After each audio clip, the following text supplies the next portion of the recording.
All right, there we go. All right, good afternoon, everyone, and thank you all for joining us for today's A Month of Service presentation.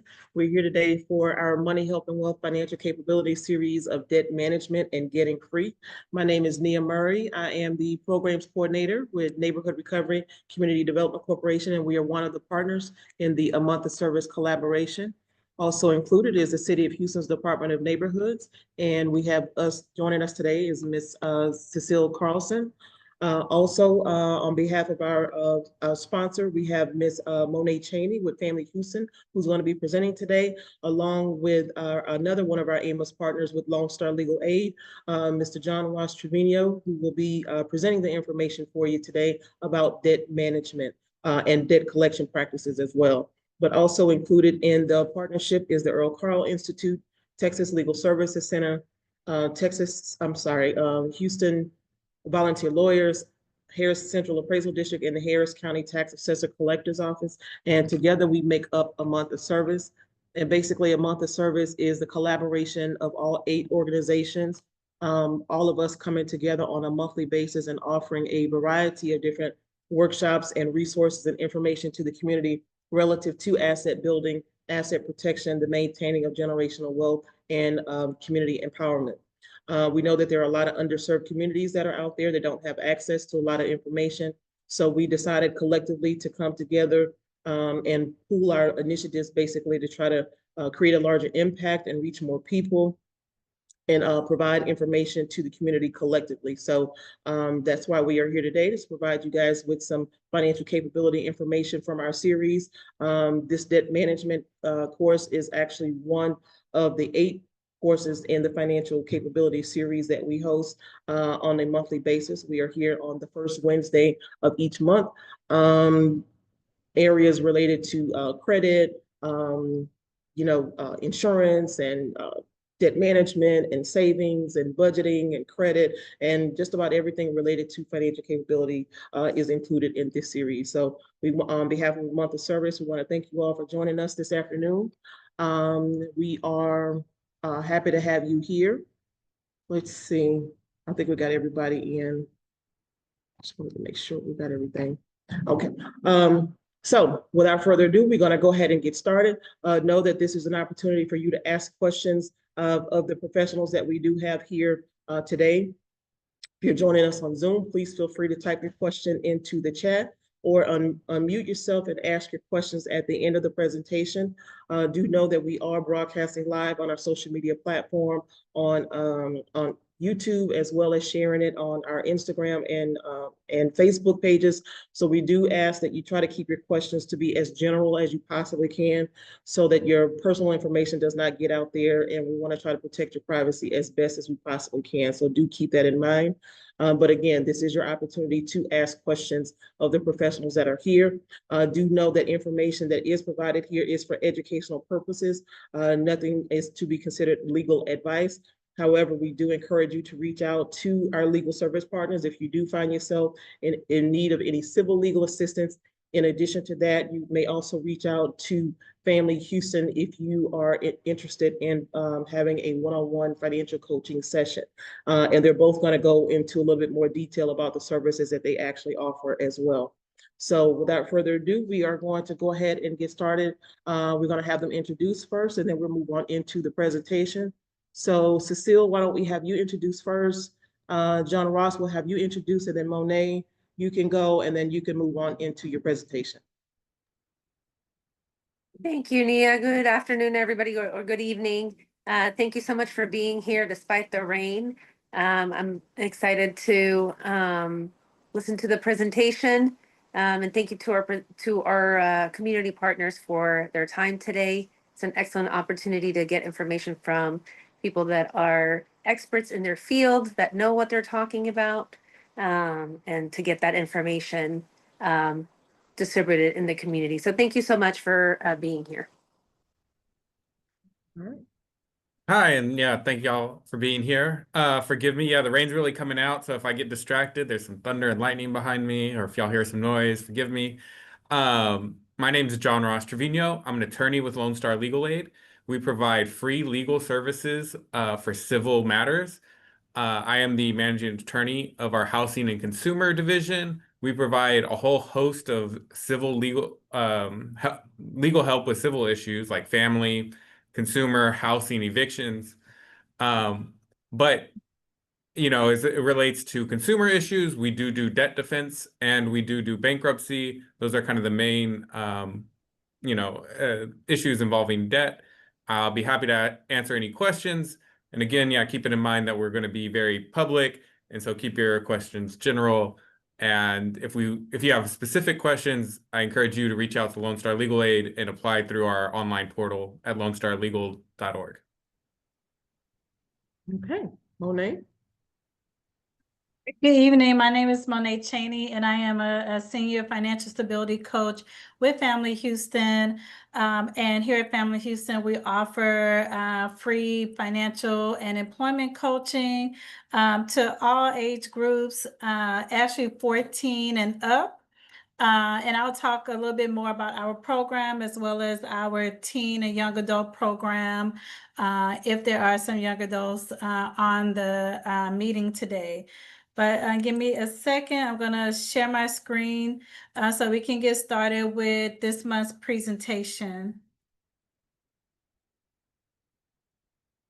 Okay, so this month we are focusing on debt management. So I'm going to dive into creating a plan to get out of debt.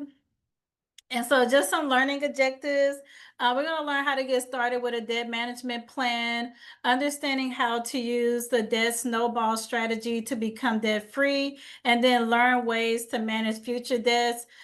Because sometimes you might have some future debts, but we want to make sure that you're managing those debts and you're not getting overwhelmed with the amount of debt that you have. So for some of you that might have missed our credit presentation, I do kind of want to go back to the basics, understanding why it's important to have good credit. And so having good credit also, or managing your debt, leads to good credit. And so this is why it's important to manage your debt and have a good credit history, because you're going to get better interest rates, which means that you're going to pay less interest on any type of future loan products, any credit cards that you have. And so anytime that you need to borrow money, you don't have to worry about having those high interest rates or getting denied. Next is employment. Whenever you're applying for employers, they are looking at the amount of debt that you have, because that can determine how responsible you're going to be in the workplace. And then especially if you're dealing in a workplace that has sensitive information, they will also look at your credit history and how much debt that you're carrying. Then your insurance companies, your premiums for insurances can be based on the amount of debt that you have. Utility companies, they're reviewing your credit history as well, because if you owe other utility companies, they will see that information. So that can determine your eligibility for utility accounts. And then rent, landlords are going to review your credit history, determine approval for rentals. And so they are going to look at your credit score, as well as they can look at the type of creditors that you have and the amount of debt that you have to determine if you're going to be able to pay your rent from month to month. So having good credit is going to save you money over time. Usually having very high debt amounts and low credit scores is going to cost you more money. And then understanding credit a little bit more. So you have your credit score and you have your credit report.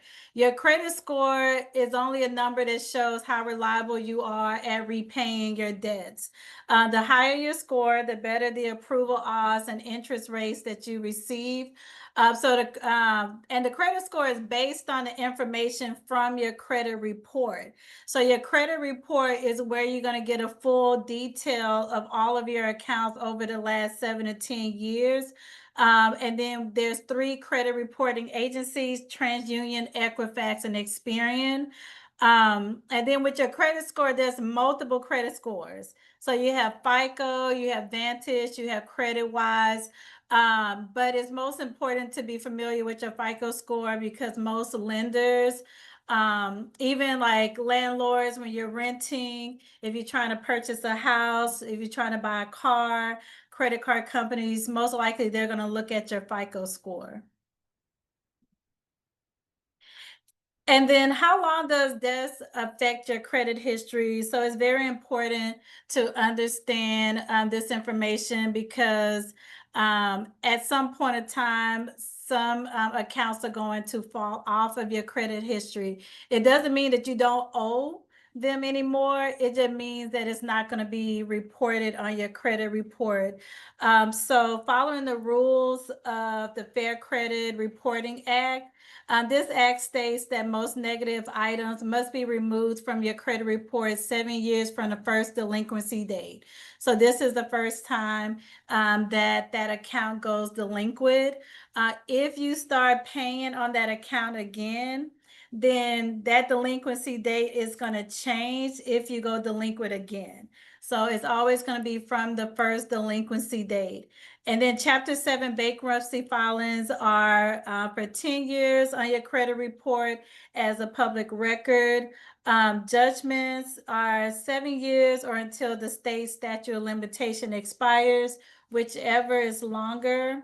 And this is going to fall under public records as well. And then anytime you owe the government, so this can be unpaid taxes or student loans, those are going to stay on your credit report indefinitely or until 7 years from the date paid. And anytime you apply for credit and you have hard inquiries on your credit report, then those are going to last for 2 years. Is there any questions about how long items affect your credit report? Nothing in the chat yet. Okay. Now for Mr. Trevino, I have a question about judgments.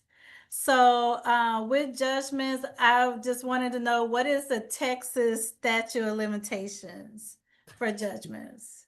Yeah, so in Texas, well, a statute of limitations is 4 years to file a lawsuit.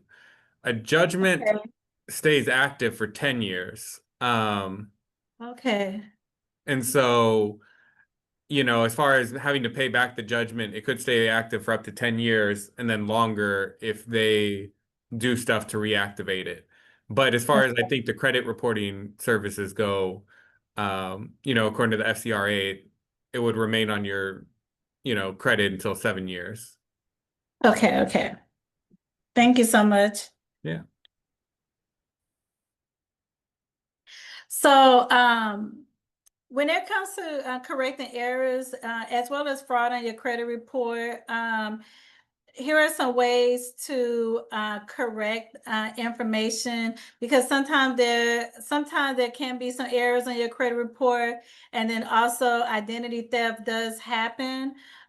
So we want to make sure that we're getting those things corrected. So as you're going through the process of paying debts off, as well as managing your credit reports, you want to make sure that you're correcting those errors as soon as possible, as well as filing any reports or claims for identity theft as soon as it happens. So first, there's a verification letter. So with verification letters, you can send those to the debt collector directly to get verification on the debt that they're collecting on. And then these letters supposed to pause collection efforts to make it to where they're not harassing you on a regular basis, because you want to make sure that they have sufficient information to have that to be collected on the debt. And then if you're intending on paying the debt to resolve the account, you might want more information to verify what you're paying and making sure that you're paying the right collector for the debt. And so the verification letter is totally different from a dispute letter. So with the dispute letter is you are disputing information that's incorrect or any information that is deemed as fraudulent. So when you are writing a dispute letter, you are going to identify what accounts are incorrect, and then you're going to send the letter to the credit reporting agency that's reporting the information.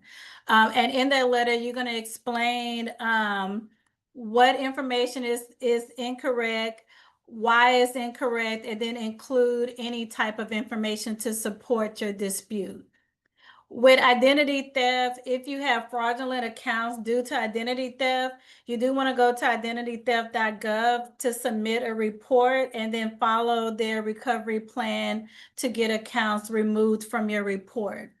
And there's a lot of steps because I helped the client through this process on filing identity theft. And this can include getting a police report, as well as contacting credit card companies to let them know that this is a fraudulent account. So there's multiple steps that you have to go through just to make sure that you're able to prove that it's identity theft, which is sometimes hard to prove to creditors because they want someone to pay them. So just making sure that if you notice any fraudulent accounts on your credit report, identitytheft.gov is a good place to go to understand what steps that you need to go through. So just briefly on credit scores. So your FICO scores, again, is the credit scores that you should be paying attention to because that's the credit scoring model that most lenders are using. So your credit scores can range 300 to 850. And so when it comes to managing debt, you want to make sure that you're managing how much you owe to revolving debts and keeping that under 30% of your total credit limit because that makes up 30% of your credit score. Also, you want to make sure that you're paying on time because paying your creditors on time is 35% of your credit score. And then inquiries, keeping those down to a minimum. So if you have a good amount of creditors that you're paying on that are active, then you shouldn't just be opening accounts just to open them. So if you're at the store and they're asking you, I was at Marshall's the other day and she asked me if I wanted a credit card. I was like, no, I don't need a credit card. But then she kept asking me over and over again, like, no, I don't need a credit card. So you don't want to like be out there constantly opening credit just to open it because those inquiries can stack up and that can affect your credit score and it affects 10% of your credit score. And then we have 15% is the length of credit history. So the longer you have accounts open, the more credit history you have, and that looks good. And then credit mix. So just having a mix of installments and revolving debts, that's 10% of your credit score. So having that mix does help your score increase. If you only have one or the other, sometimes when I pull credit reports, if my clients do not have revolving debt, it was listed as a reason why their score isn't like moving up as fast. So I usually start talking about like ways to build your credit score through revolving debt. So it is good to make sure you have a good mix. Was there a question? Okay, never mind, Nia. I see you posted the link for Yeah. identitytheft.gov. Thank you so much. So let's go into becoming debt free. So what I want to talk about is just some strategies on becoming debt free and then eventually managing the debts that you have.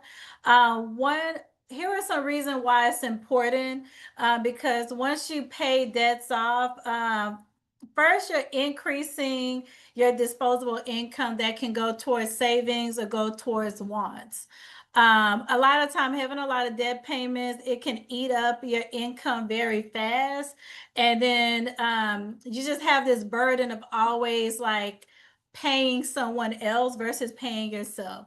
So it's definitely going to increase the disposable income that you have to use towards your savings and wants. It's going to improve your credit score and credit history, because having like high credit card balances again can reduce your score. So we want to make sure that we're paying those credit cards off and keeping those balances to a minimum. It's going to lower your debt to income ratio. So if you're wanting to purchase a house in the future, lenders are going to look at your debt to income ratio. So paying off debts, eliminate those monthly payments that go into the debt to income ratio. And then there's less stress and less financial burden. Having a high amount of debts can be stressful. It can cause some anxiety for some, especially as a lot of the debts are defaulted, because that can lead to other issues with debt collectors and potential lawsuits, things like that. So paying those debts off, reducing, becoming debt free is going to take away that stress and those financial burdens. So how do we get started? To get started is first you're going to look at your credit reports, make a list of everything that you owe. Also add in debts that are not on your credit report. This can be family, it can be friends that you owe. It can be utility bills that haven't hit your credit report as a collection yet. So just make sure you take inventory of everything that you owe and everyone that you owe. Then take a deep breath. You can get out of this because we're going to make a plan that you can follow to get out of debt. I'm not going to say it's going to be quick, because becoming debt free can be a marathon. It can be a slow process depending on how much income you have available to put towards it. But having a plan is going to make it a lot easier for you to navigate the process. So first we want to get organized. So separate anything that's current and delinquent bills. Make sure amounts due and balances are up to date. So that's where some of that verification with creditors can come into play. Know your budget and how much money you have to eliminate debt. So making sure you understand total income coming in, all of your expenses, and where can you find the income to put towards eliminating your debts a lot faster. Determine if you want to pay off, negotiate settlements, or walk away. And then consider debt consolidation options. So when it comes to debt consolidation options, there's two types or three types that I know of. So first is getting a personal loan to pay off multiple debts and put it into one loan. And then you have one loan payment. The idea is that you want to have a lower interest rate on that personal loan, so you can pay that total amount of debt off quicker. A lot of times this type of debt consolidation involve credit card debt, which has very high interest rate, and you're taking a personal loan that might be half that interest rate to pay off all your credit card debt, so you can pay it off a lot quicker. To do that type of debt consolidation does require you to have a good credit history, because you're applying for a loan and you have to qualify for it. And again, it does combine multiple debts into one monthly payment with a possible lower interest rate. Also, you have to be careful that if you're consolidating credit card balances into one loan, that you're not going to go back and use those credit cards and start building that credit card debt up at the same time that you're paying a debt consolidation loan, because that's just going to cause even more debt. So I do recommend, if you are going that route, to make sure that you take away your options to use those cards. you don't necessarily need to close them because closing the card is going to drop your score. But take away your access to it. This can be what some people say, put the cards in the freezer in a block of ice, or cutting up the cards, the physical cards, so you don't have a physical card anymore. Also, we're very digital now. So a lot of us have our credit cards linked to our Apple Wallet, our Google Wallets, different websites or different apps. So we have our credit cards linked to. So you're going to want to eliminate all of those links. Like, you do not want the temptation to use those cards again while you're trying to pay off a debt consolidation loan. Another type of debt consolidation is going through a debt counseling service or credit counseling agency. And what they do is they negotiate with your credit card companies, and they negotiate lower interest rates for you and lower monthly payments, and then they consolidate it into one payment that you pay. You do have to be very careful with which type of debt consolidation companies that you're going through, because there are some for-profit ones that charge you very high fees. And I've seen a contract for one, and they basically cut someone's debt into half. But then, so the debt was like kind of around 40,000. They cut it by like 20 something thousand, but added 15,000 in fees and interest. So it really didn't help them that much to go through that service. So just being careful, like when you're talking to debt consolidation companies, that you understand what they are doing to consolidate your debt, because some of them, again, they have high interest and high admin fees. Also, some of them, when they want you to go into default. So if all of your accounts are current and you just are looking for lower interest rates or a quicker way to pay them off, some companies will want you to go into default, and that can drastically affect your credit score. So look for nonprofit organizations. So Money Management International, they are a nonprofit credit counseling agency. So they're not going to ask you to go into default. And then they'll, again, they work with their companies to negotiate lower interest rates. So look for nonprofit organizations to go through, so to eliminate those fees and interest when you're trying to pay off debt. The other option is not a consolidation option, but you can contact your credit card companies individually and negotiate payoff plans. Usually with these payoff plans, they can offer lower interest rates to pay the debt off, but they will require you to close the card. So the only way for you to get the payoff plan is for you to close the card. It will drop your score because now you don't have that credit history anymore. But if you're in a situation where it's going to take you a long time to pay that credit card off, and that credit card payment is overwhelming you, then it's less points to close the card than it is for you to go into default. So sometimes you have to make that decision to avoid a default, and that is to close the card and then negotiate the lower interest and lower monthly payments to pay the card balance off.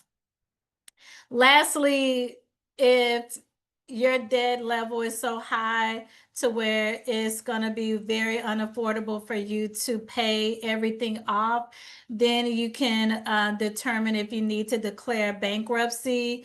Bankruptcy is a legal process, so it is best to speak with a lawyer who specializes in bankruptcy. Also, Money Management International, they do offer bankruptcy counseling to discuss the process with you and let you know if you qualify for it. Definitely wouldn't try to accomplish this on your own. So I would just make sure that if you're trying to decide if this is something you want to do, that you get legal advice. And I believe, John Ross, you mentioned that you guys work with bankruptcies. Yeah, so we offer bankruptcy services. Probably after your presentation, I'll be happy to talk about bankruptcy and give people a little bit more information on bankruptcy. And, and if you're thinking about it, you can come and visit us and do an application with us. Okay. And can you also go over like what happens if anyone gets sued by a credit card company or a debt or a creditor? Sure. Do you want me to go over that now, or I was going to do We it? could do it later. Yeah. We could do it Okay. later. Yeah. I'll talk about what happens when you get sued, and then we can talk about bankruptcy. Okay, thank you. Yeah. Okay, so just moving on with staying organized with your debt payoff plan. Write everything down. This creditor arrangement sheet is a spreadsheet that we use in financial coaching, just so my clients can have a list of everyone they owe and how much they owe, and then they can write out like how they want to manage that debt. You don't have to use a spreadsheet if you're not a spreadsheet person. You can use a notebook to write things out, but make sure that you're keeping track of everyone that you're paying off and that you're working on. When you're making phone calls to speak with creditors, also write that information down. When did you speak to them? Who did you speak to? What verbal agreements were made? Just making sure that you're keeping track of everything, because it might be helpful at some point. So having a creditor's arrangement sheet is just a good way to keep track. And then next, we're going to talk about creating a debt snowball plan. So with the debt snowball plan, this is a plan that you're going to use if you're wanting to go ahead and start paying off and eliminating debts one by one. Usually with a snowball plan, you start with the smallest balance and you work your way up to the largest.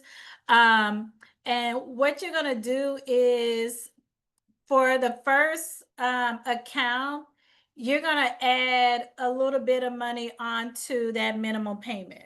So you're going to determine your small snowball amount to add to your minimum payment. I recommend as a financial stability coach is to have your snowball be more than what the interest charge is. So because when you pay your minimum payment, most of it is going to the interest charges each month. So look at what your interest charge is and make your snowball a little bit more than that amount. And you're going to be making that extra payment on that one debt until it's paid off. Once the first debt is paid off, you're going to transfer your snowball amount plus the minimal payment from the first debt to the next debt on your list. And so you're going to just keep rolling and adding to that payment every month until all the debts are paid off. And so it's almost like the amount that you're paying per debt is going to slowly increase until they're paid off. And this is what helps the debts get paid off a lot quicker, because essentially, since you're paying more than the minimum, and also the payment that you're making is covering the interest that's being added, then it's going to make those debts go down a whole lot faster. So when we're creating our snowball plan, again, first you're going to determine how much extra you're going to pay towards your debt. Second, list all debts with names, balances, current interest rates, and then the minimum payments. And then third, you're going to decide on which order you want to pay debts. If you're doing the classic snowball plan, then it's going to be small balance to largest balance. If you're going to do an avalanche plan, then the avalanche plan is highest interest rate to lowest interest rate. Also, you can do a custom order based on like what debts you want to pay off first, and whatever order you want to pay them off. So I do have I have a spreadsheet for almost everything. So I do have a spreadsheet, and it's called the debt reduction calculator. With the debt reduction calculator spreadsheet, when you put in all of your information for each debt, then it will tell you the month and year that you're going to be debt free. It can help you determine like what you want your snowball payment to be, because the higher that snowball payment is, the faster the debts are getting paid off. And then if you want to make extra payments, so just say for instance, it's tax time, you get your tax return and you say, hey, you know what? I just want to throw some extra payments to certain debts to get them paid off quicker, then those are called snowflakes. But anytime you deviate from your planned payment, then you'll just take the debt calculator and start over, just so you can kind of see what your new payoff dates are going to be. So this is an example what it looks like. So if you can see, I already filled in some creditors, how much this person owes, the interest rates, and then the minimum payments for each card. So if you see that totally this person is paying $219 per month in credit card payments. And then but they want to pay $269, which gives them a $50 snowball. And then when we look at the next slide, if you look at the bottom, then it's going to tell you what month and year each debt is going to be paid off based on a $50 snowball. I skipped up top. You do have to put your balance date. So this balance date is January 1st, 2020. So then this is letting you know how many months it's going to take to pay off each balance, and the month and year that is going to be paid off. And this is based on the interest rates that's been entered. So you can also see the total amount of interest you're going to pay over time. So it is good to make sure that when you're filling this top part out, that you're being very accurate with the numbers if you want to have a good idea of when your payoff dates are going to be. So looking at your credit card statements is going to give you this information. And then on the last or the next tab on this calculator, then you can see your payment schedule. So this tells you exactly how much you're going to be paying each month for per debt.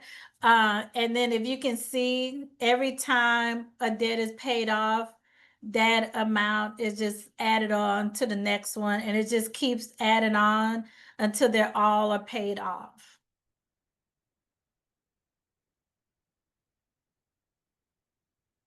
Is there any questions about debt payoff plans and the snowball strategy?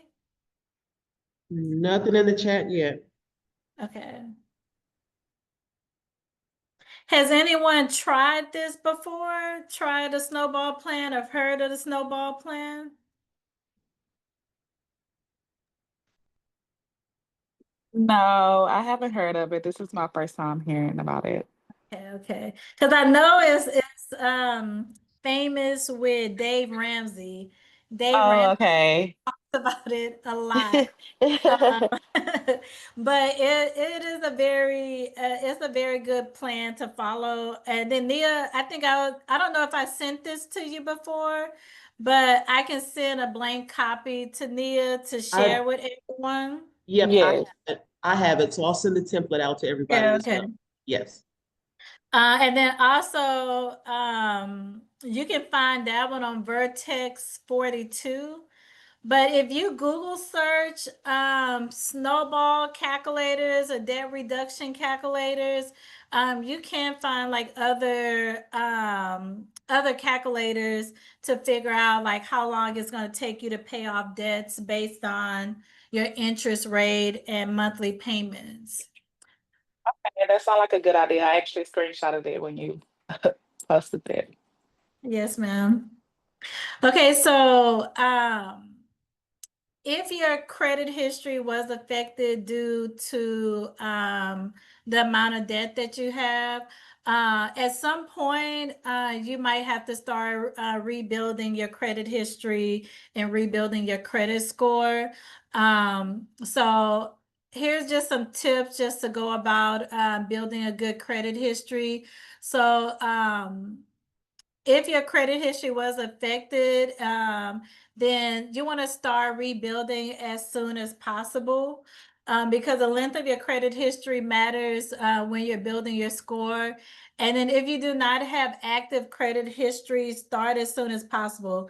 Sometimes we get to a point with the amount of debt that we have that all of our accounts might go into default and now they're not active anymore.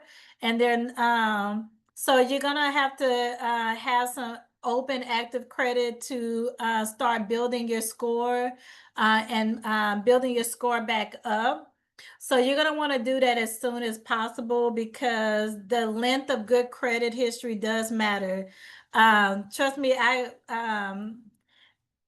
sometimes they'll pick on you if you had one late payment in 2 years.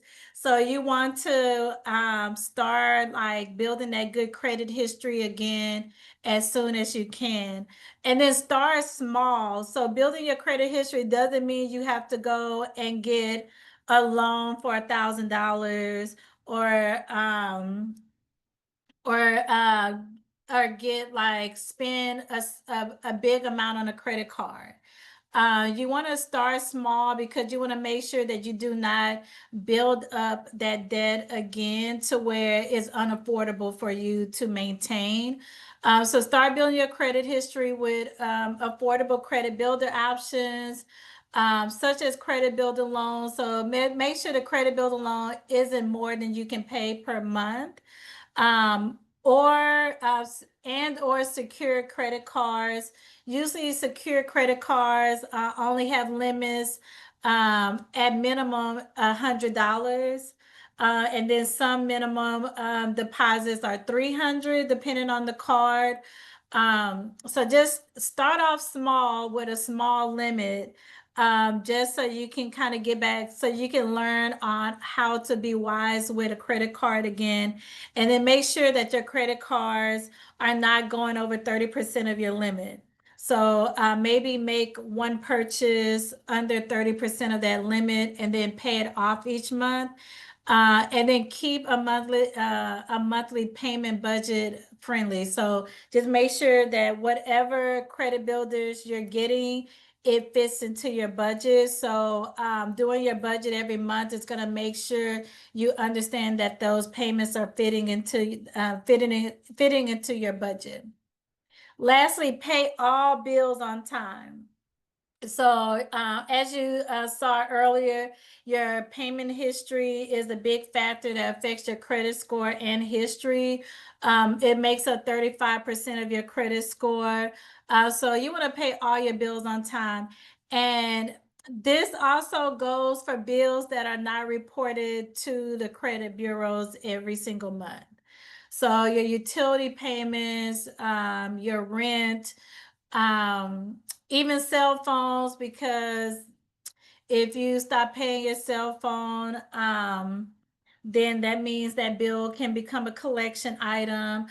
So anytime you have signed any type of document that you're going to pay someone on a monthly basis, you want to make sure you're paying them on time every month. And you're because again, the bills that do not show up on your credit report, they can add up if you become late. And then that monthly bill is just going to keep getting bigger and bigger. And then eventually you can't pay it at all. And then it could become a collection item with that company.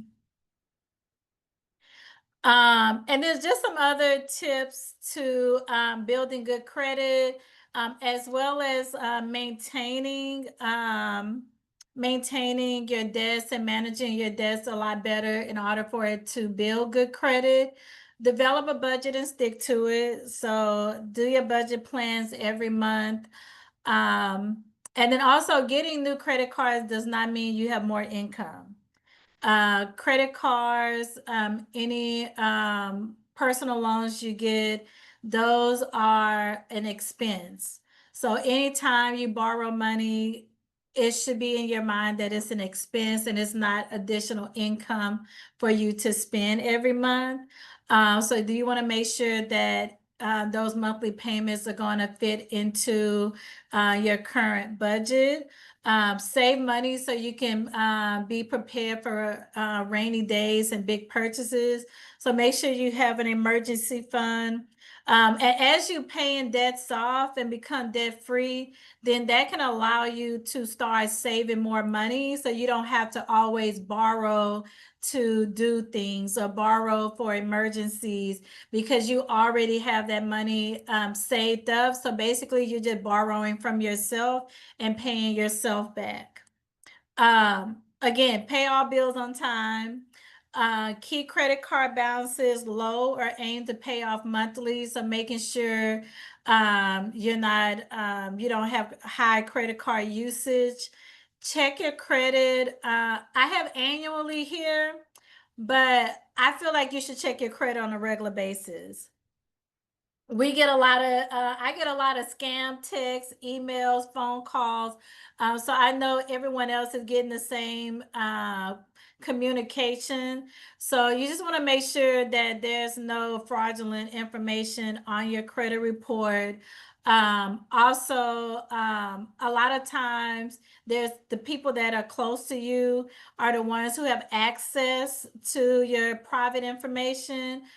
So you just want to make sure that there's nothing on your credit report that can affect you in a negative way, and you want to dispute that information as soon as possible.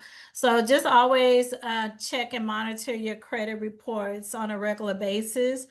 Only borrow what you can afford to pay back within 30 days. Anytime you do not make a payment after 30 days, that's usually when the late payment hits your credit report. So just making sure that you're able to make those monthly payments within that 30-day span.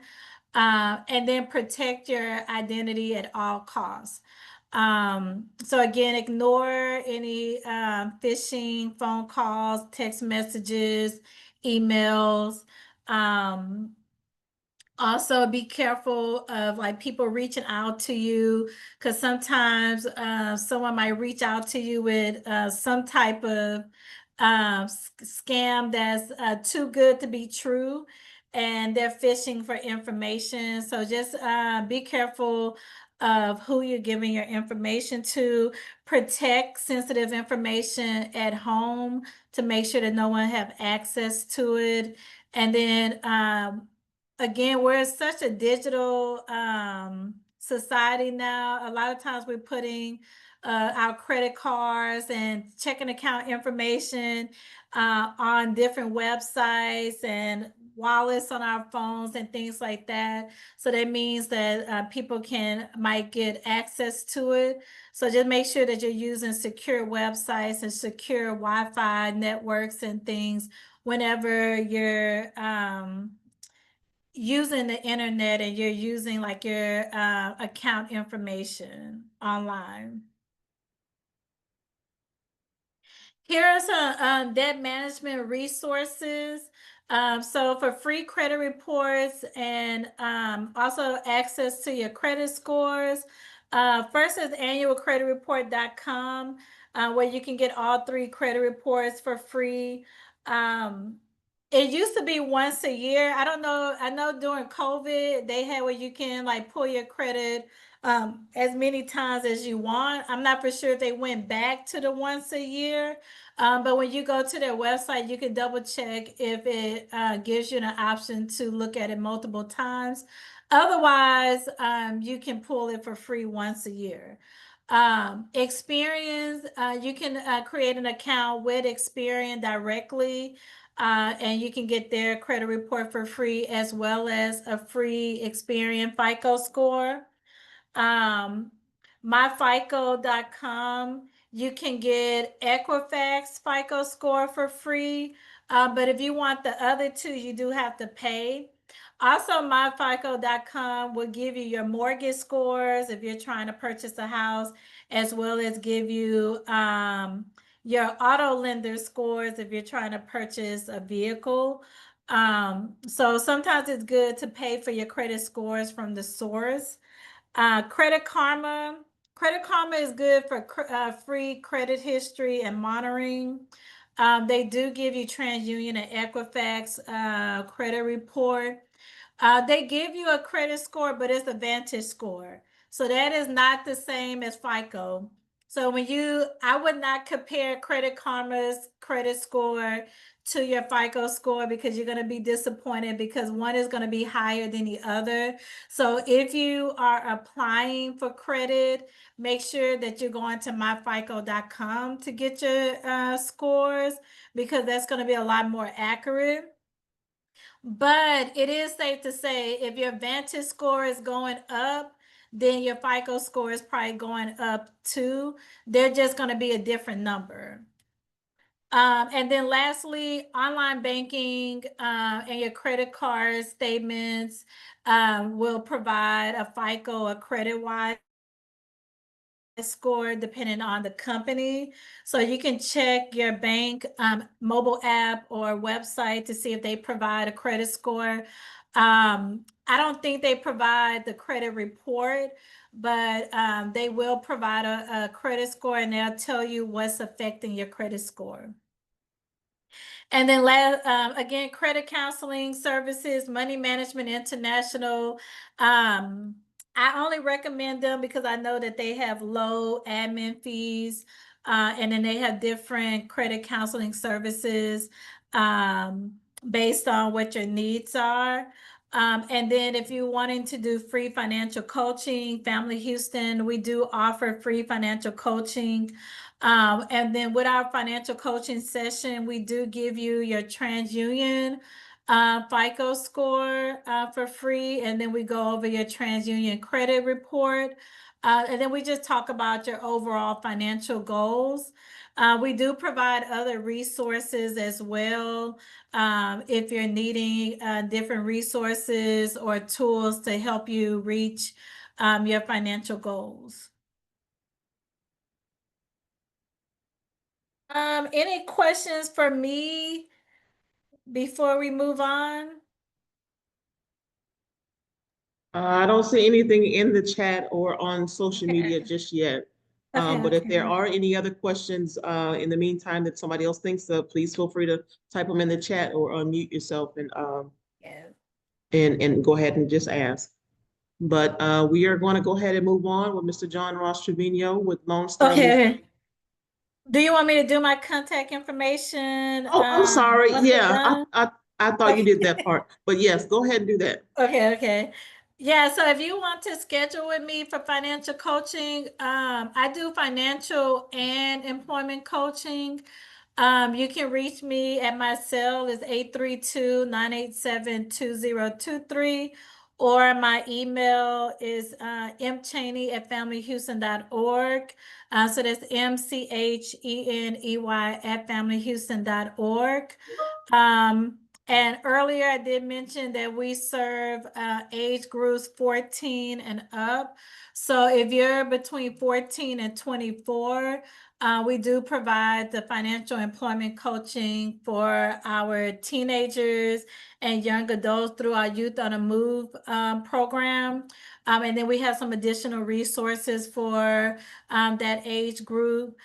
So if you're a young adult, 18 to 24, and you want to learn how to build credit and not get into debt, as well as manage any debts that you have, then you can sign up through our teen and young adult program.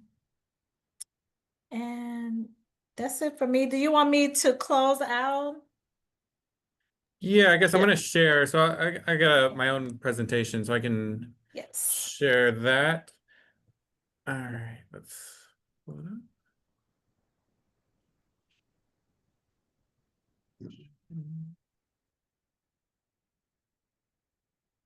All right.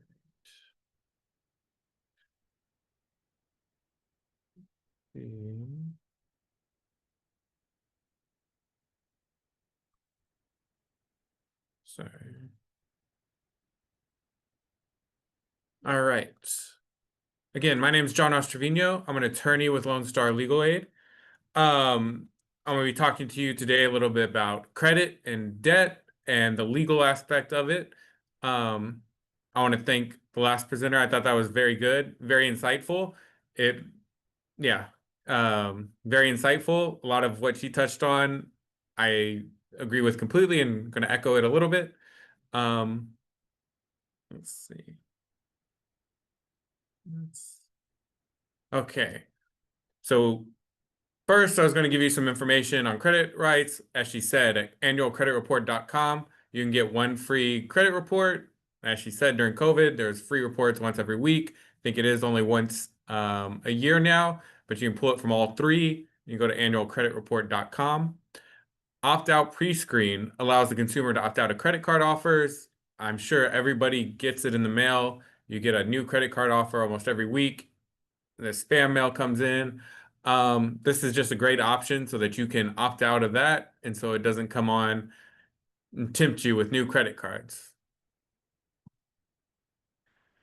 So let's talk about debt. First thing, third-party debt collection actions. A lot of what I see on the legal aspect and the legal side of things is after you incur debt, after an individual incurs debt, it's not the original person who you incurred the debt that sues you. What happens is when you incur debt, let's say you have a city credit card. Okay, so let's say you have a city credit card, you stop paying. Once you stop paying, city kind of realizes that they're not going to be able to collect money from you anymore, and what they do is they sell the debt for pennies on the dollar to what's called third-party debt collectors. And what they do is just try to collect the debt. They kind of specialize in just collecting the debt. And so what they do is they call you, send you mail, and try to collect the debt. As I said, usually these third-party debt collectors buy the debt for pennies on the dollar, meaning if you owed $100, they bought it for 50 something cents. And so any money that they collect is usually profit. And so they try to collect. And what that means is you don't necessarily have to pay them what they are asking for. You can usually negotiate. You can get it down to sometimes 20, 30% of what's owed. And so that's just something to keep in mind, that you don't have to cave into the pressure of those debt collectors. A lot of times there's a lot of flexible options about how much you can pay and how much they're willing to accept to settle that debt. Can a debt collector contact one's friends, families, and neighbors? No, they can't. They're only allowed to communicate with you. As they said in the last presentation, one of the important things is called a verification letter. So I said a lot of these are third parties, so they're not the original creditor that you had that relationship with. It's not city. And so when you send a verification letter, you're verifying that who's trying to collect the debt actually purchased the debt and that you actually owe money to them. I will say now, I'm sure as everybody gets spam calls, I get calls from different numbers, a lot of scams. You really don't know when somebody calls you who they are, what they're trying to do, what they're trying to collect, and if what they're doing actually comes from the debt that you owe. And so that verification letter is very important. As I was saying, the debt collector can only contact you. You can also send them a cease and desist letter, basically telling them, stop communicating with me. And when you tell them that, they have to stop communicating with you, and the only actions they can take are legal actions, meaning the next step would be for you to sue them. What happens if the matter goes to court? We'll talk about that, the court procedure or court process. Can a collector take one's benefits? Example, retirement benefits. So no, there's only a certain amount of legal process that they can do.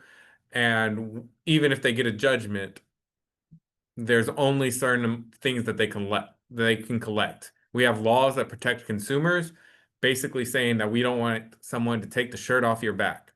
And it's a civil matter. I know a lot of people who come to me are afraid, oh, am I going to get arrested for not paying my debt? And one of the things I just have to tell people and comfort them is this is a civil matter. You don't get arrested for not paying your debt. And so there's, not a reason to avoid it. You should try to confront it. You shouldn't be afraid because, again, they can't arrest you. It's not a criminal matter. This is all civil. What if a collector is trying to collect a debt from a long time ago? As I talked about earlier, debt collection has a 4-year statute of limitations, meaning if the debt is older than 4 years old, they can't file a lawsuit against you. And so that's the statute of limitations in Texas. If any debt is older than that 4 years, then they can't collect on it. What should one do if they've been sued? You should contact Lone Star Legal Aid, get legal advice.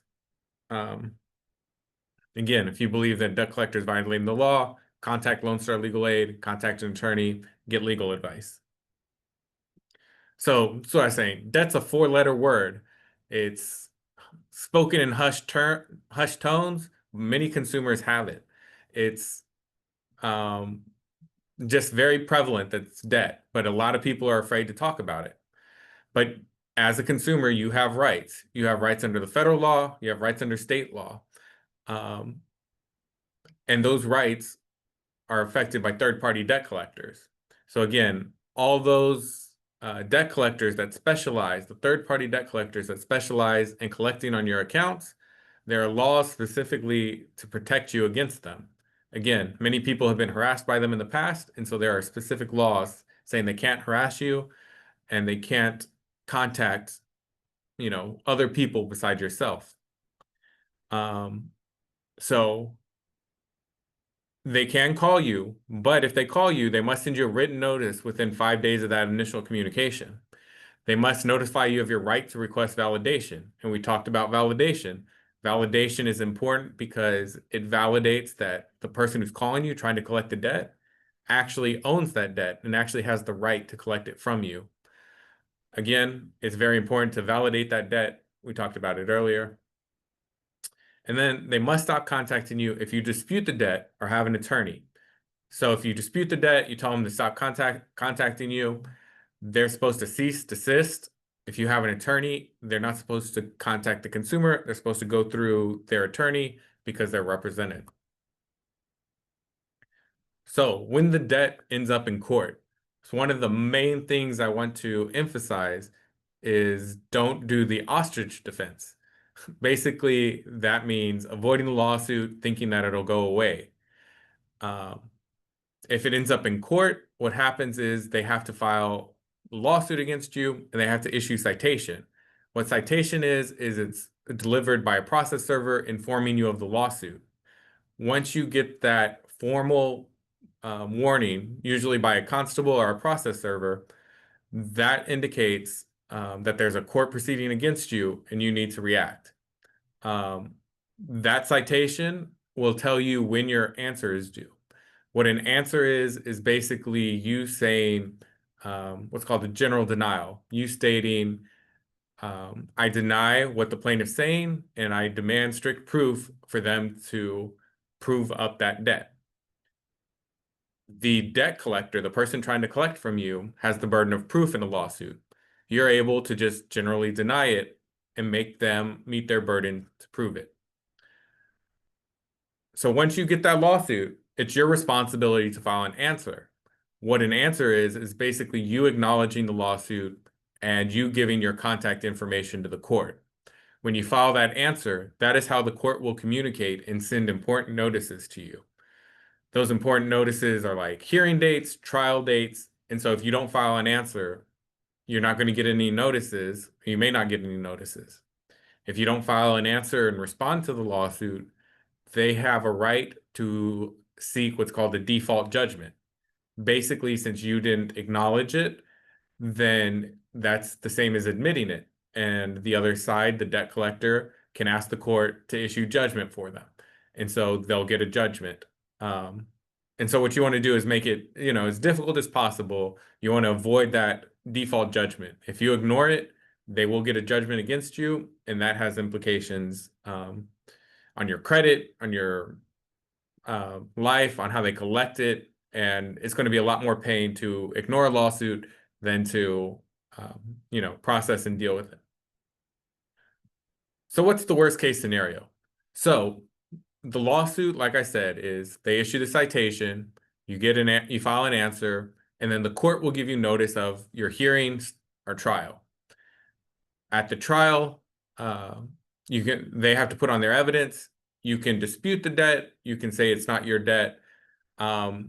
It's very difficult to kind of do that, but the plaintiff has the burden. The debt collector has the burden.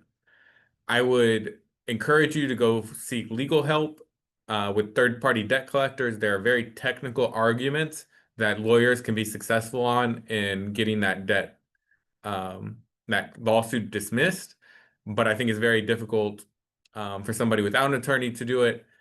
Like I said, there are technical defenses, mainly that these are third-party debt collectors. Again, it's their burden to prove that they own the debt. They have difficult doing that a lot of times. Their paperwork isn't up to date. They have what's called a volume business. They just try to collect as much money from as many people as they can through either default judgments or settlements. And so again, they usually offer settlements. If you file an answer, they will accept less than what is owed, and they'll negotiate with that. And then, like I said, a lot of times with an attorney, you may even be able to get it dismissed, meaning that you won't owe anything, or get a judgment in your favor saying that you don't owe anything. But when they pursue a lawsuit, there's kind of different ways it's going to end. If you don't answer, there's going to be the default judgment. They could ask for a summary judgment, or can go to court and they can get a judgment. And what a judgment is basically a piece of paper. Judgment's just a piece of paper saying that they owe you money. But what can they do with that piece of paper? Like I said, in Texas, we have laws that protect consumers. In Texas, your house is protected, so they can't take your house. Your car is protected, so they can't take your car. And up to $50,000 worth of personal property is protected. And so for a lot of individuals, that basically covers everything that they own and they need. And so they're basically what we call judgment proof, meaning that even with the judgment, there's not many ways that they can collect. But I am here to tell you how they do try to collect. So if they get a judgment against you, they usually do what's called post-judgment discovery. They send you questions, seeing if you have any unexempt items. Like I said, in Texas, your house is exempt, your car is exempt, so they don't try to go after that. But unfortunately, in Texas, what isn't exempt is bank accounts. And so there are some tools in post-judgment that allows them to collect. Those tools are called garnishment and receiverships. And what this is basically frozen bank accounts. After they get a judgment, they try to figure out where you bank, and they will use this process, garnishment or receivership, to freeze your bank account, forcing you to come to the table and either negotiate a deal, or they go to the court and they accept those funds. Now, even if they go through that process, there are legal ways to get it back.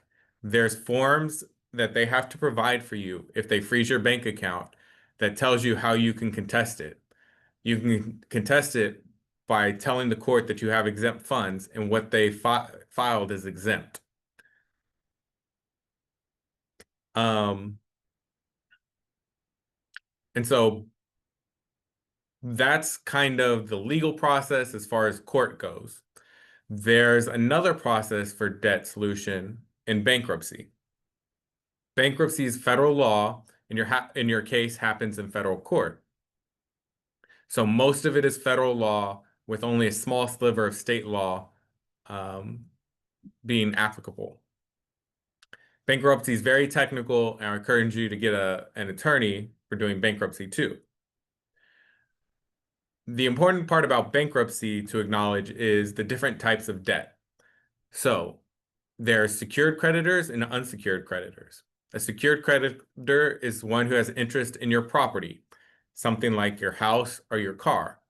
So your house payment, that's called a secured creditor. If you stop making your mortgage payments, then that company has the right to foreclose on your house. If you don't make your car payments, that creditor has the right to repossess your car. And then there's unsecured creditors, usually like credit cards, medical debt. If you owe them money, they don't have a right to take anything. So like I said, they can't take your car, they can't take your house because those are exempt generally. But if you have credit card debt, if you have medical debt, and you don't pay it, one of the things I joke about, if you have debt with the dentist and you get dental work done, they can't come back and take the teeth out of your mouth, thankfully. And so all of that's unsecured debt. And then one of the best things about bankruptcy, one of the most important aspects of bankruptcy is called the automatic stay. This is what's called a bankruptcy shield. It prevents creditors from trying to collect money from you during the bankruptcy. And so an automatic stay, like its name implies, is automatic. And it basically gives the debtor breathing room. When you file, it gives you time to assess and stops collection actions. This is important if you're losing your house, you can file bankruptcy, you get the automatic stay, and it postpones the house foreclosure so that you can go through that bankruptcy process. Basically, it puts a pause on everything, gives you a little bit of time, room to breathe, so that you can figure out how to deal with your debt. With all that being said, yeah, bankruptcy is a last resort. You can file bankruptcy at any time. So even if there's a judgment, you can file it after a judgment. You can file it before a judgment, but you should really save that bankruptcy for crucial times when you need it. If you're behind on the house, you're behind on payments. But think about bankruptcy and use it strategically so that after you file bankruptcy, you want a successful bankruptcy so that you come out of it not still burdened by debt, not still having a lot of payments. You want to file it when when the debt's so much that getting rid of it will help you do a new start. And getting rid of it means that you won't be getting into debt as soon as you come out of bankruptcy, because you don't want to file a bankruptcy and then get into debt again. Some other important aspects of bankruptcy is the schedules. It's basically bankruptcy paperwork that you must file with the court, includes detailed financial information. So, in the last presentation, she had those reports up, schedules up, who she owed debt to, how much. That's basically what the schedule is. A bankruptcy is going to be a real financial intrusion into your life, to put it one way. The bankruptcy court wants to know everything about your financial life, how much money you make, how much money you owe, where your debts are, what your assets are. And they really dive deep into it when you file bankruptcy with your schedules. And then it's important to know the main different types of bankruptcies for consumers. When somebody talks about Chapter 7, that's called a liquidation bankruptcy. A Chapter 7 deals with unsecured creditors and unsecured debt. So, like I said, the credit cards, medical debt, if that's the only type of debt you have, you probably want to think about a Chapter 7 bankruptcy, as that will wipe out and discharge all that unsecured debt. Now, if you have debt with your house, if you're behind on your house payment, a car payment, Chapter 13 is what's called a payment plan bankruptcy. So if you're behind on your house, basically in a Chapter 13, you can take what you're behind, put it out over 5 years, and stretch out what you owe over 5 years to make a more affordable payment plan. And it forces the creditor to accept that payment plan. So if you're behind 2 payments, you can, with a Chapter 13 bankruptcy, take those 2 payments and stretch it out over the 5 years of your bankruptcy plan. But during that, you also have to be making your regular payments. So you have to be making your regular mortgage payment plus your bankruptcy plan on what you were behind. But it allows you to enter into that payment plan and allows you and forces that creditor to accept that payment plan. You know, normally if you're behind, they may not have to accept a payment plan with you if it's not in the paperwork. But the federal bankruptcy, you know, forces the creditor to basically have to accept that payment plan. Once you file your bankruptcy, the first thing you'll do is called the meeting of creditors. That's about a month after you file. It's a meeting with your attorneys, the trustee, the person who oversees the bankruptcy, and any creditors, and yourself. Usually for this kind of consumer debt, when I've done it, I've never had a creditor meet us, but the trustee reviews what you filed, your schedules, and make sure that everything's there. Usually what the trustee does is determines your payment plan and if it's enough to pay equitably all your creditors. So like I said, in chapter 13, if you have disposable income, some of your money will go to unsecured creditors. So not only will it go to secured creditors, it'll go to unsecured creditors. At the end of your bankruptcy, you get what's called the bankruptcy discharge. That's the end of your bankruptcy. And that means that any of the debts you had, you don't have to pay that anymore. And it's going to be off of your financial debt load. Exempt assets. During a bankruptcy, you have exempt assets. The state law applies, things that you're allowed to keep while you're in the bankruptcy. Judgment proof, I already talked about that. Adversary proceeding is lawsuit within the bankruptcy. So sometimes if you have a complicated case or you dispute debt, you might go through that adversarial proceeding to challenge and get a ruling about how much debt is owed. You know, it happens if you had a dispute with your mortgage company about how much is owed, somebody messes up, you can file the bankruptcy to stop the collection action, stop foreclosure, remain living in your home, and then you can file a separate lawsuit to figure out any other issues in the meantime. So there's different trustees. The U.S. trustee is the part of the Department of Justice, which oversees all bankruptcies. The U.S. trustee's job, again, and I'll say this, bankruptcy is very seriously. You file all your financial information and you're saying that what you filed is true and correct.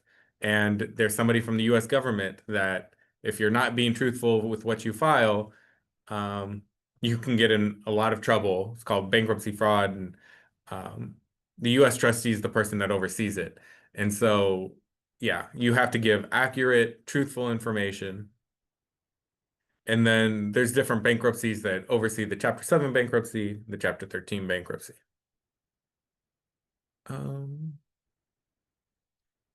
So again, it's a very financially intrusive, lot of information. Usually you're going to pull up your credit report so you can see all your debts. You're going to list all your debts, all the people you owe money to.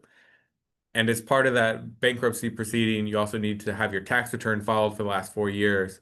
They need to see the pay stubs for the last couple months and bank statements. And so, yeah, like I said, filing bankruptcy, they really look at your financial assets. They look at your financial life and well-being. And it's a very deep dive into your financial well-being. So you should do the money management part before. If you ignore it, you got to go into bankruptcy and you're going to have to do it anyways. So, you know, might as well get ahead of it. Credit counseling. Bankruptcy also requires credit counseling. You need to complete credit counseling before you file the bankruptcy. And then after you file bankruptcy, you take a personal financial management course. Again, all of this is to help consumers get on financial track. Bankruptcy is a last resort. We don't want people filing bankruptcy, and we want them to be successful financially afterwards. And so all of this is to improve people's financial lives. Chapter 7 is the liquidation bankruptcy, used when you have no money to pay your bills. Again, this is because usually you don't have a house or car payments, and you're up to date on your payments, or you're up to date on your payments on your house or car.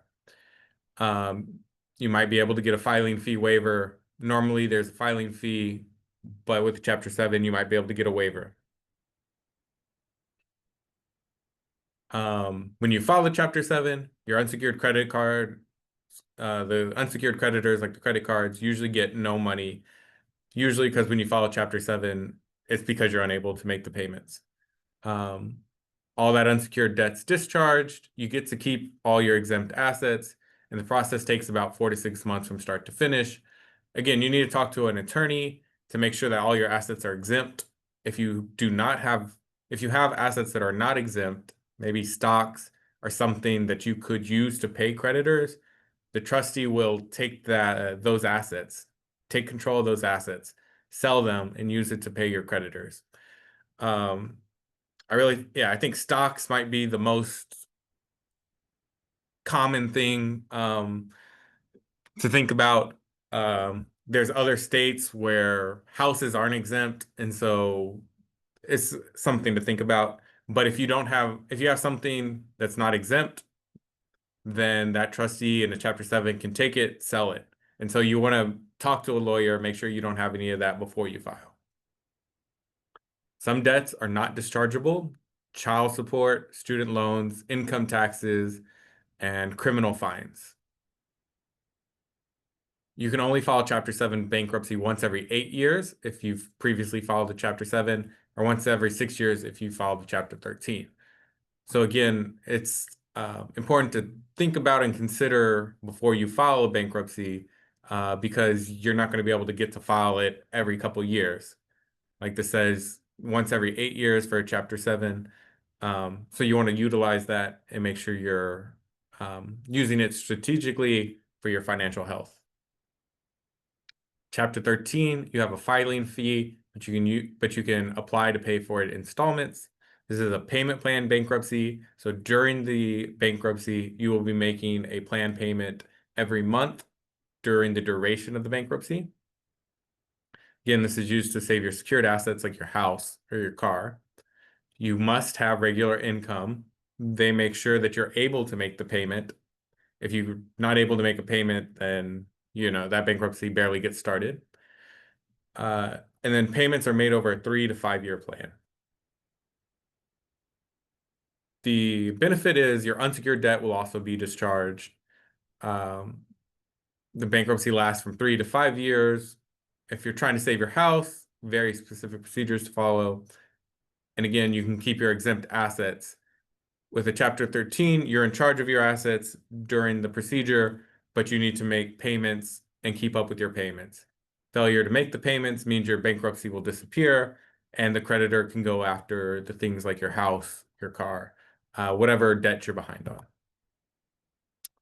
For Chapter 13, you cannot get a discharge if a previous Chapter 7 was within the past 4 years.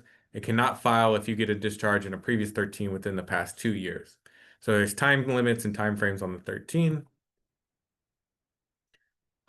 Same thing with Chapter 13. Some debts are not dischargeable: student loans, child support, income taxes, criminal fines.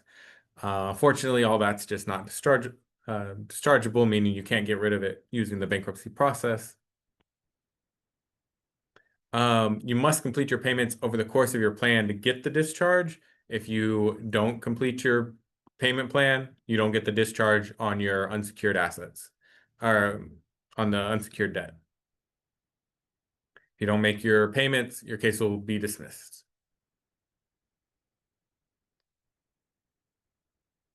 Once you've been granted that discharge, it's legal for creditors to try to collect on the same debt.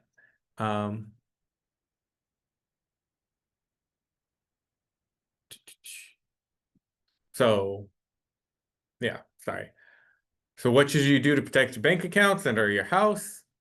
Get help, talk to people, call Lone Star Legal Aid, go to our website. You can apply online, lonestarlegal.org. You can apply online, you can call, do an intake, or you can come into our office at 1415 Fannin. I think that's all. I can open it up for questions and be happy to answer questions on that.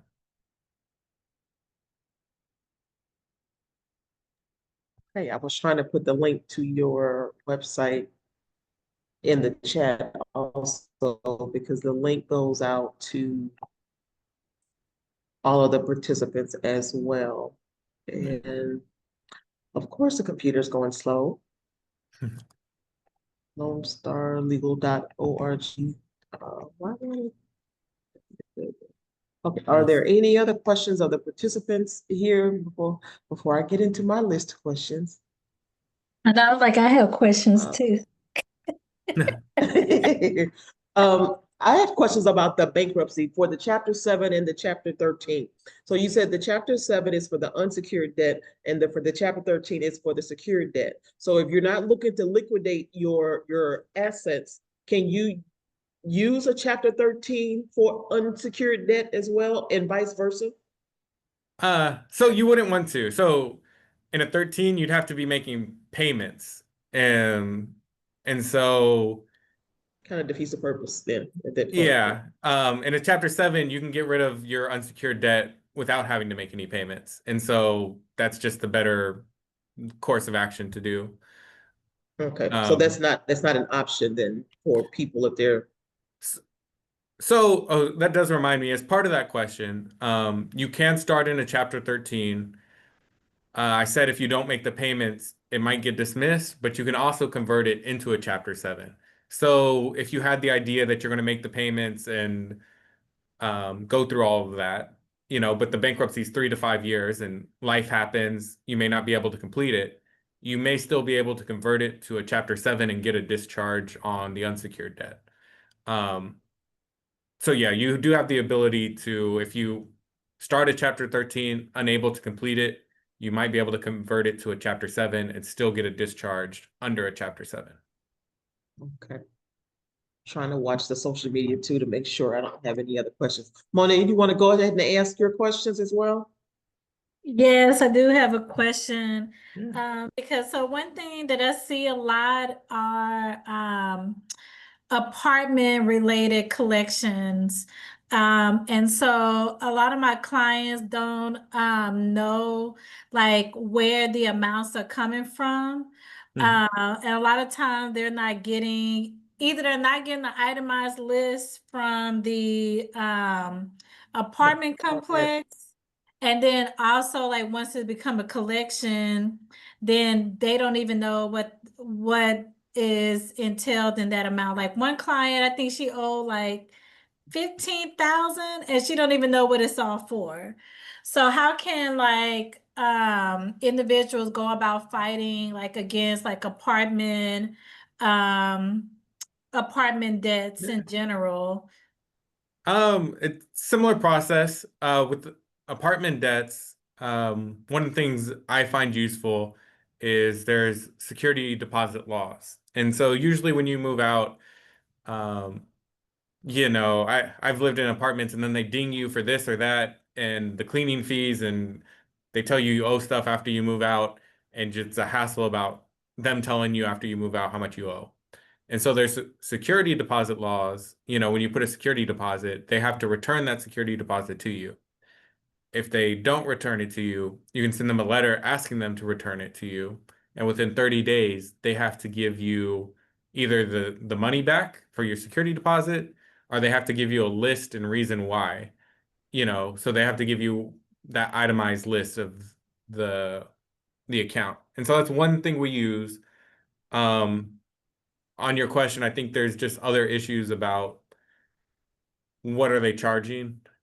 They should provide you with the accounting for what they have. Um, Otherwise, it's probably like shady kind of practices, and if they're not giving it to you, it's hard to work with them. Um, But if they file a lawsuit, they have to show the court that. The other spot to look at is the lease. And so the lease kind of outlines what happens when you move out and how much they can charge. I think kind of the standard TAA lease is something like having to give 2 months notice and maybe try to charge for 2 months. Um, but yeah, you can ask them for it and try to get that accounting from them. And you kind of just have to fight with them.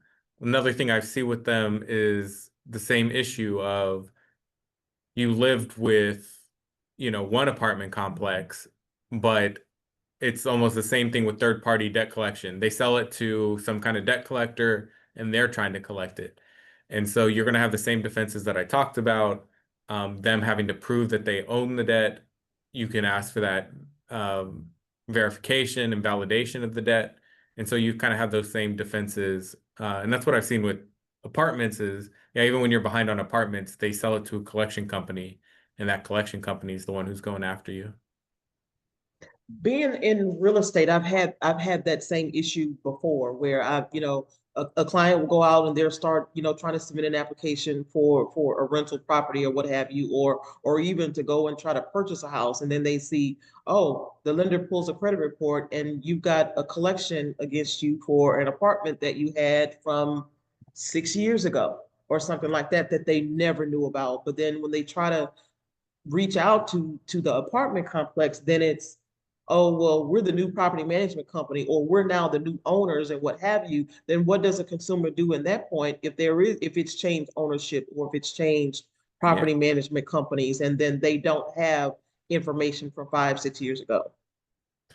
Yeah, I think the best thing in that situation, I think I was going to say something else, but the main part is under the Fair Credit Reporting Act, you can dispute that debt. And so when you dispute that debt with the credit reporting agency goes to them and makes them basically validate it.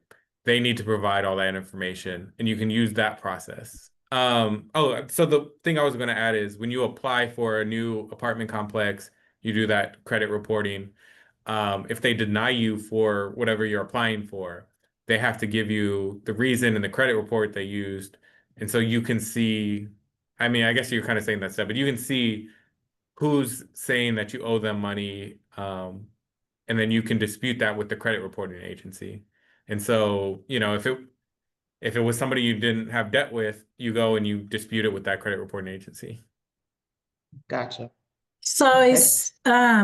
so essentially, do the collection agency have to have that itemized list from the apartment complex stating that you owe X amount of dollars for these damages and these No, utility well, bills? yeah.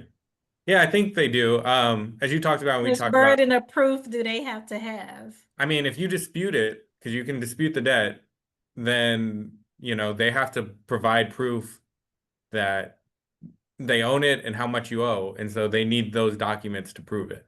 And so you can dispute that debt. If they're not providing anything from you, then yes, you dispute it. And once you dispute it, it's up to them to prove or, undispute it, saying, no, look, this is the information I got. This is what you owe. Unfortunately, it's a lot, it's kind of hard for the consumers, but especially, where I deal with it in front of a judge, if they don't have that information, a court's not going to take them seriously. And so, yeah, they need that information. Like I said, you can dispute it. If you dispute it, they have to give you the proof. Yeah. And one thing I know that what a consumer can do, Monet, when it comes to those rental issues too, and we talk about this in the evictions presentation, is when they move, make sure that they have a forwarding address on file. So that way they can't say, oh, well, we didn't know where to mail this information to. You didn't give us a forwarding address or things like that. Because I've seen that sometimes too, where it's like, oh, a client will come back and say, oh, well, they said that they sent this to me, or, I didn't receive it or I didn't get it. Well, did you give them the address that you were moving to? Well, no. Well, Right. how were they supposed to send it to you then if they, how were they supposed to notify you of the debt?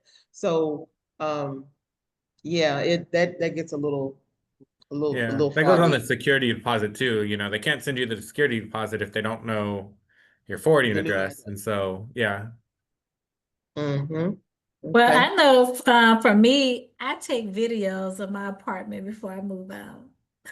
As much so, if you're currently renting, I will say make sure you document cleaning your apartment, because I'm a type of person, like when I move out, I do a very, very deep clean. and or like some people hire maid services and stuff to come in and deep clean for them just to get out of those extra charges. But if you're not taking like documenting that you cleaned up and that you filled in holes and things like that, I've heard where like just having other clients that the apartment complex took pictures of another apartment and actually said it was their apartment and it was damages in their apartment. And since they didn't have proof to say, well, that's not my apartment, that wasn't true, then they got stuck with those charges or whatever. So I would say document. Well, and also schedule the walkthrough with the Yeah. previous person. When you move out, schedule the walkthrough. That way Mhm. they can't say, oh, you walked through this with me. So, and you saw XYZ. So yeah, for sure. For No, sure, yeah, for that's sure. good advice. I give people, and now it's so easy with your phone to, it's so accessible and keep it somewhere. Yeah, Mhm. no, I had a friend, they hired a maid service and then still got hit with fees that it wasn't clean enough. So, you want to Yeah, document I got hit do with that that walkthrough. too. Yeah, that's a Yeah, good idea.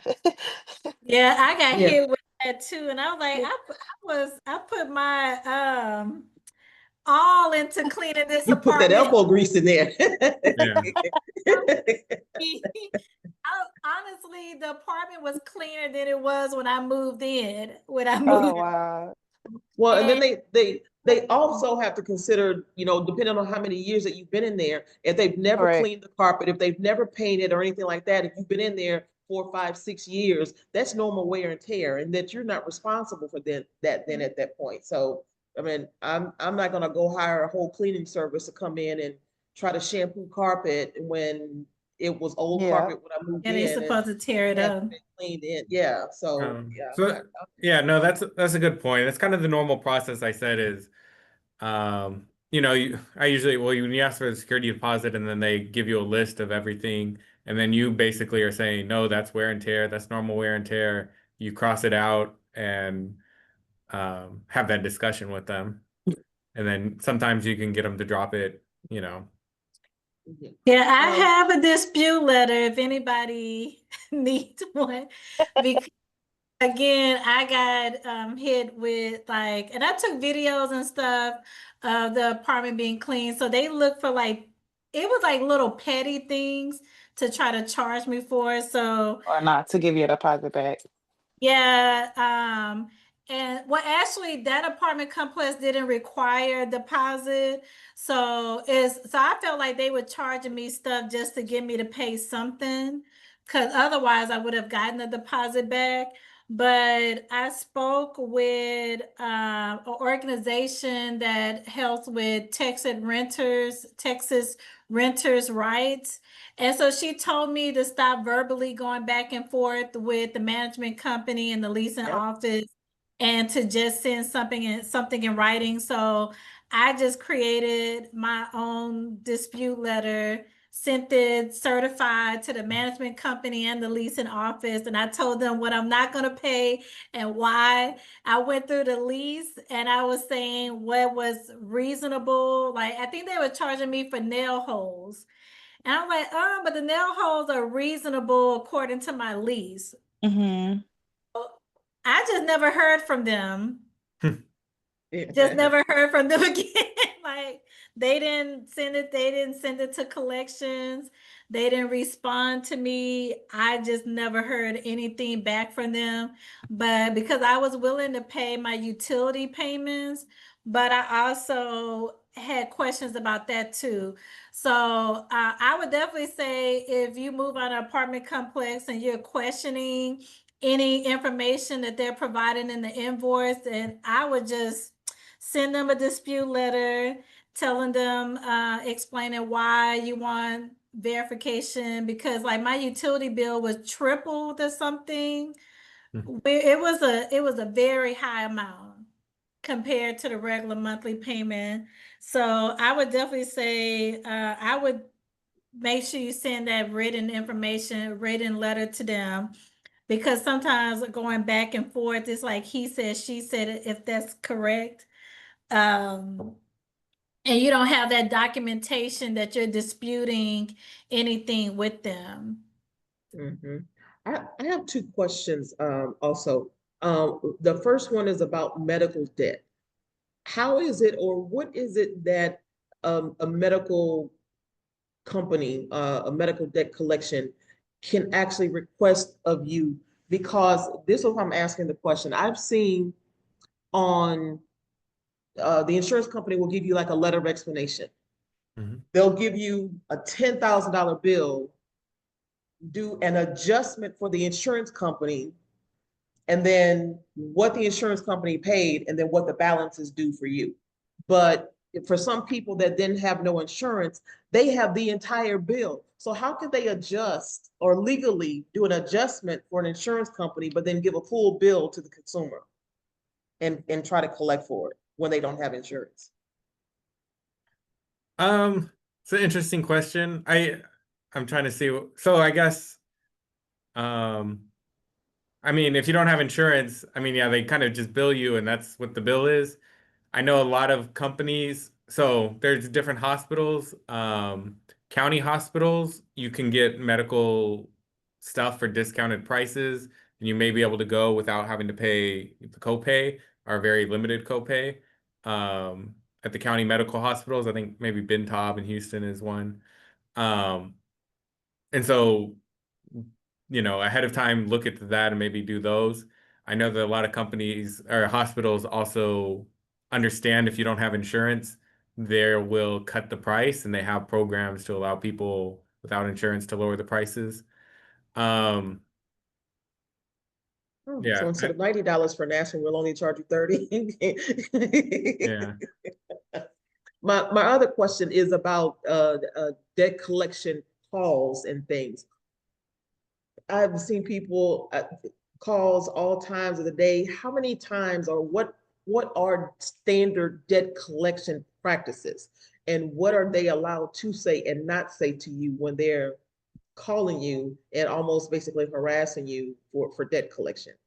It's interesting. I'll admit, I don't know if I see this very often and if maybe it's changed. Because now we have caller IDs. Most of the people calling you, I think, are scams nowadays and aren't actual debt collectors. They don't tell you the information. They call from a number you can't find. And so even if debt collectors have the right to call people, I'm just really hesitant. I can't really remember a time when a legitimate debt collector was calling a client. I But as far as what they can do, I mean, they basically just call you and try to get information. You don't have to respond. Um, Really, what they're trying to get is the information. A lot of times when they try to call you, it's to get an updated address because they would need that to file a lawsuit against you or try to collect or send you letters. And so, really, what they're probably trying to do is get that information so that they can find you and file a lawsuit against you. I'd be very hesitant to pay over the phone. Like I said, they have to give you a verification letter after in writing after you talk to them in person. And so, um, that's just another way of more information. Um, I just with how many scams there are nowadays, I would just be very hesitant to do anything over the phone without getting something from them in writing. Um, that kind of just verifies. You want to challenge it, get that verification letter, and see if it comes in. If they're harassing you, again, usually that means it's not a real debt collector that you could find and sue. It's usually some kind of scam where they're um, just trying to scam people into collecting some kind of money. Can a creditor still charge, like example, a credit card? Can a credit card company still charge you interest on a credit card that's been charged off or that has been sent to collections? So no, so they stop charging interest at charge off. Usually they charge off 90 days, I think, after you stop making payments. They charge off um, that credit card, and once it's charged off, that's the amount you owe, and that's what they sue for.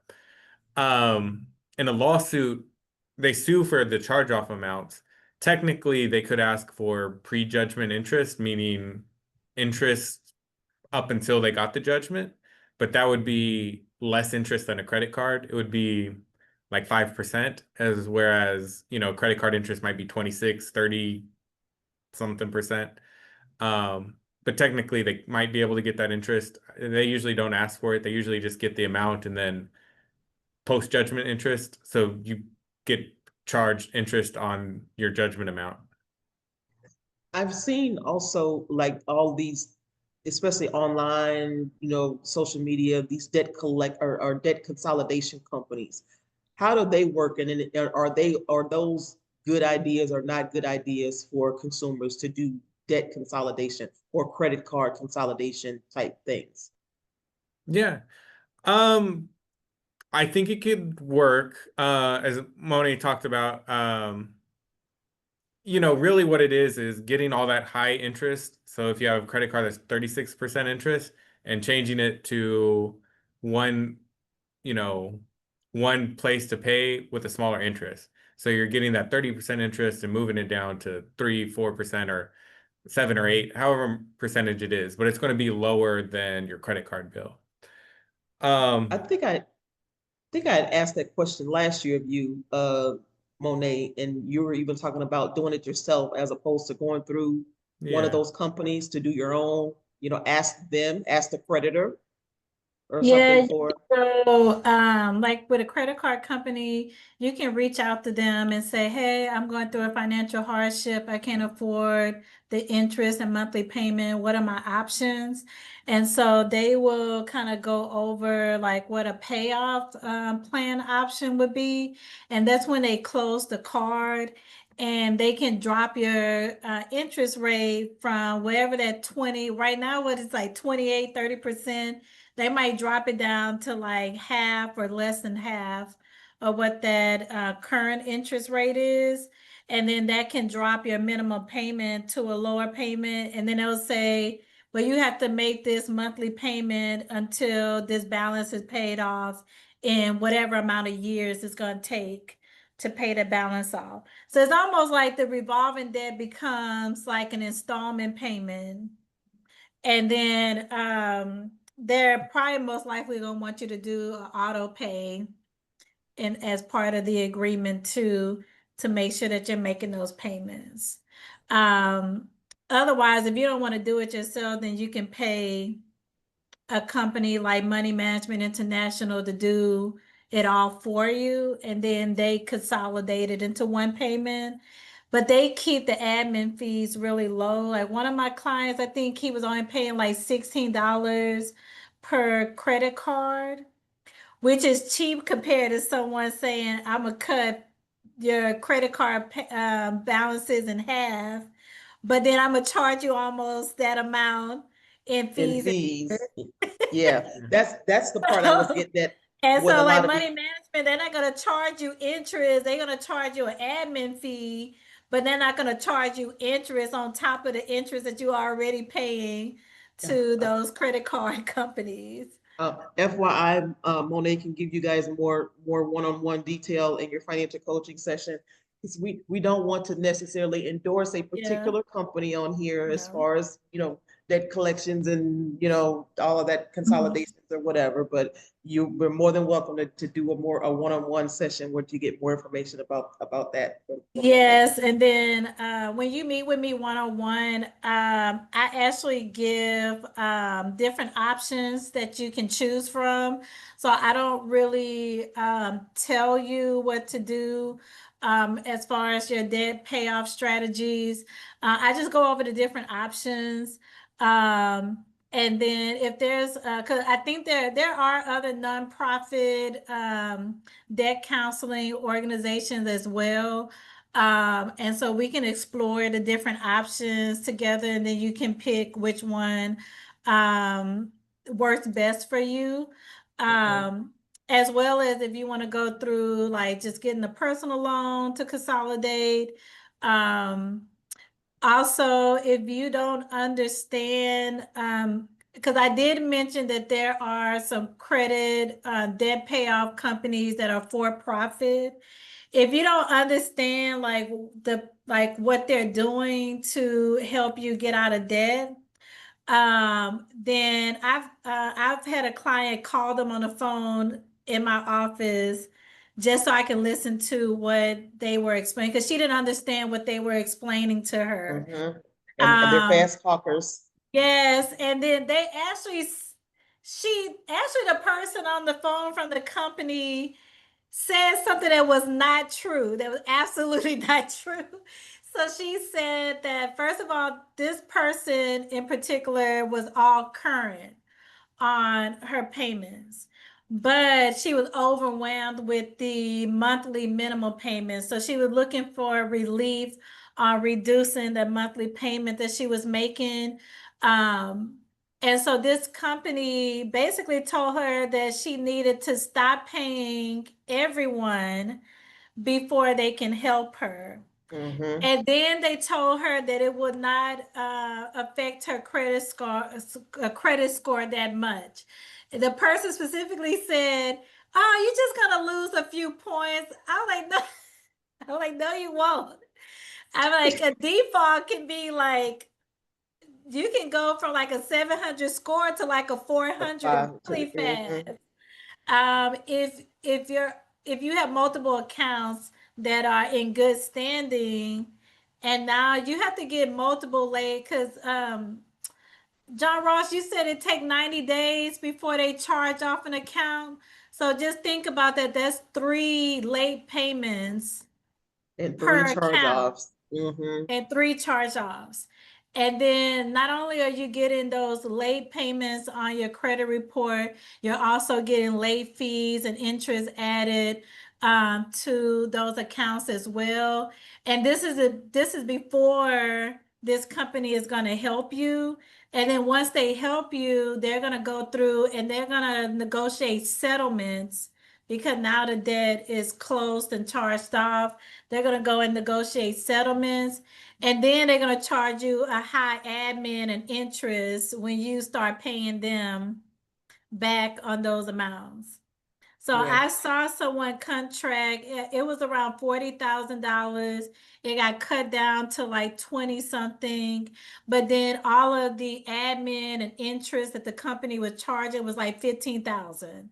So really they only was saving around 5 or 6,000 going through that company. So that's why you have to be very, very mindful of what the debt repair company or the debt consolidation companies are doing. Because just like I said, the lady, she literally, she lied. She told the client it's not going to hurt your credit score. Barely, she said barely hurt your credit score. And I was like, well, that's not true.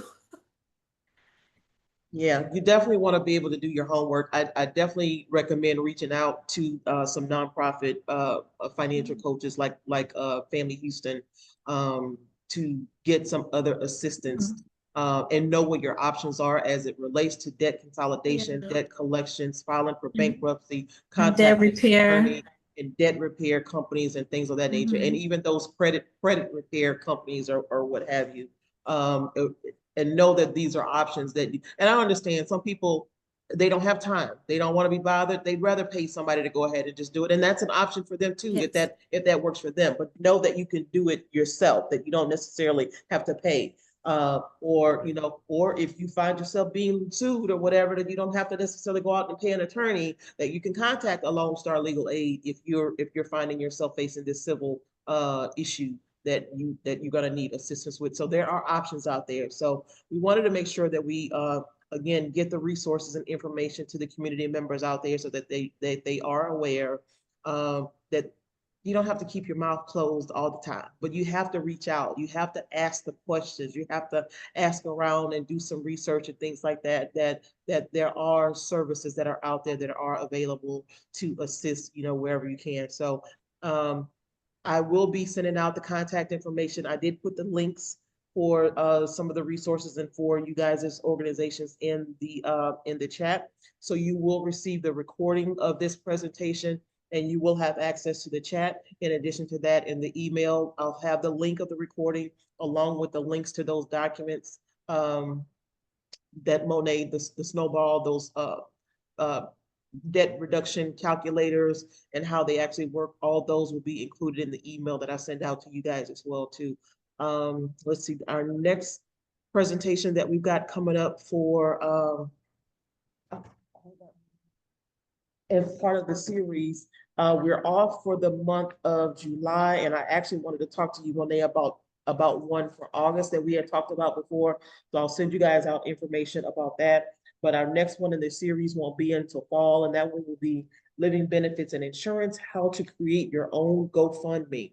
We know a lot of family members wait until that there's some kind of an issue, some kind of disaster, some kind of a death in the family or what have you before they try to come up with some kind of financial solution to pay for certain disasters and things of that nature. So we want to try to give you some financial tips on how to then create your own GoFundMe, and living benefits and insurance sometimes can help with those kinds of things. So we'll have more information about that in the fall as well. Are there any closing statements that you all would like to make before we wrap up? No, or any other questions from any of the participants here? I still see nothing on the No, on I'm okay. thank you, Ms. Lewis. All right. Well, with that being said, we are going to wrap up for the evening. We want to thank you all for joining us this evening for this presentation. We hope that that you all received the information that you intended to receive this evening in regards to this particular topic. If there are other workshops that we don't currently offer that you all may be interested in, or information that you all need, we do ask that you reach out to us and let us know. There is a link for a brief survey that comes up at the end of this presentation. We ask that you just take a couple of minutes and kind of let us know, you know, how we do. How was it? If there's any other information that you guys needed, if there's something else that you wanted, then please let us know. As we're planning Okay.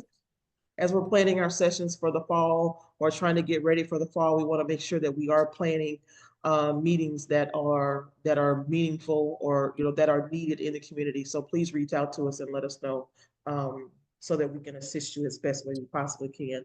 What else do we have coming up this week? Tomorrow we have our legal workshop, our wills and estate planning, and why do you need it? That's going to be a hybrid session.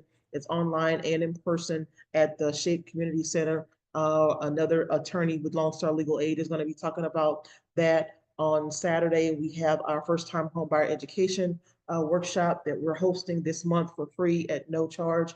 I'll have the link or the calendars in the email that I send out to you guys as well. Tomorrow at 5 o'clock will be the deadline to register for the free class for the workshop for first time home buyers, if you're interested in that. Next week we have, if there are any homeowners that are on, we have our title fraud and deed scams presentation. That's something that's been running rampant in a lot of communities as of late.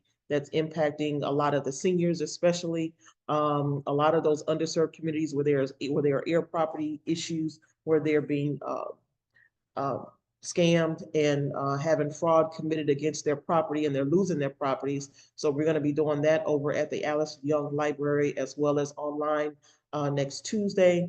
And then part 2 of our our asset protection series about inherited property and clearing title is next Thursday. And then we're also hosting a free Todd clinic next Saturday. So for those homeowners, as an alternative to a will for your real property, you have an opportunity to get a transfer on death deed created and filed for free, notarized and filed for free with us next Saturday at the Palm Center that's over on Griggs Road. So that's all, that information is listed online and will be included on the email that I sent out and on our calendar and on our website for more information.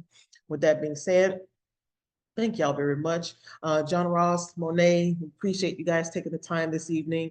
We hope that you all have a wonderful remainder of your evening. We hope to see you all again next time. So take care of yourself. Stay safe out there in this rain. Be careful. Cecile, thank you very much for joining us this evening as well. And on behalf of the Month of Service collaboration, we hope that you all have a good evening. Okay, thank you. Same to you Thank you. guys. Have a good day. Bye-bye. Bye-bye.